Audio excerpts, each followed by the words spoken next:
This channel is supported by TrueFire. TrueFire is an online library of lessons from some of my favourite players. There's thousands of lessons on there. You can use the promo code JNC40 to get 40% off of any of their courses.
Okay, so it's been a long kind of few days and I've been really enjoying this update, and so I wanted to put together a preset that you can grab for free on Custom Tone if you want to.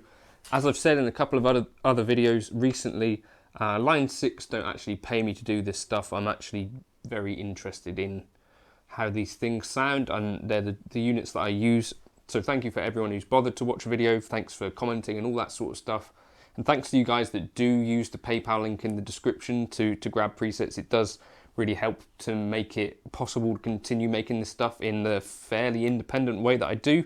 I hope for some of you, you get some kind of benefit out of me creating these videos.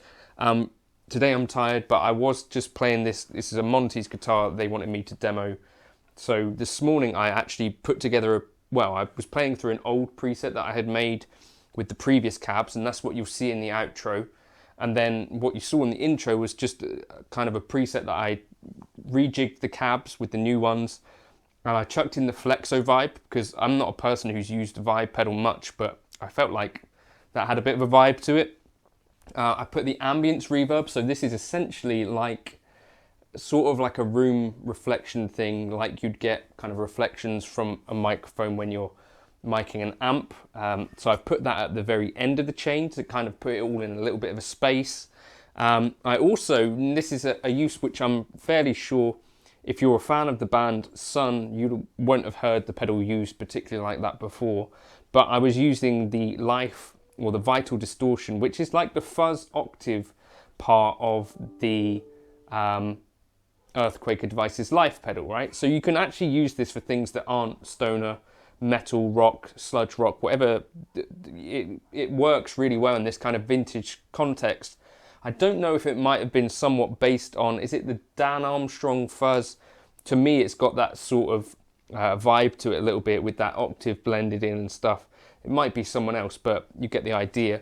And yeah, I'm using the new cabs. On one side of this preset, I've got a DC30, and on the other side, I've got a deluxe reverb. So yeah, there's not much else to say about it. If you use the stomp button, you'll see there's kind of more assignments on the other side of the page. But for me, in that intro, I was just switching on and off the SD1, and on and off the Vital Distortion and then Flexivibe. That's what you heard in the introduction. For me, those tones work really nicely with the Telecaster for that sort of fairly chilled thing. There's a dynamic plate in there as well. But yeah, I'm really happy with the update, obviously. And I wanted to say thank you for you folks who've watched this stuff over the last kind of few days. Thanks to you guys that have bought presets and all that sort of stuff. I try and keep it sort of cheap so that pretty much everyone could grab them if they want. I said in the video earlier today that if you've not been seeing updates to the link since May, which is when the hack happened, feel free to email me, or if you really do appreciate the stuff and you like the channel or whatever, feel free to grab them again, or yeah, just reach out and send me an email and I'll be happy to send you those again. If you've not bought the presets before, there's like an ever-growing Google Drive folder where I put all of the presets that I'm making these videos, and yeah, I try to price them super cheap so that you can grab them if you've got a Helix, HX Stomp or whatever. That was the Helix preset. Again, thank you for watching, and here's some more playing. Cheers for now.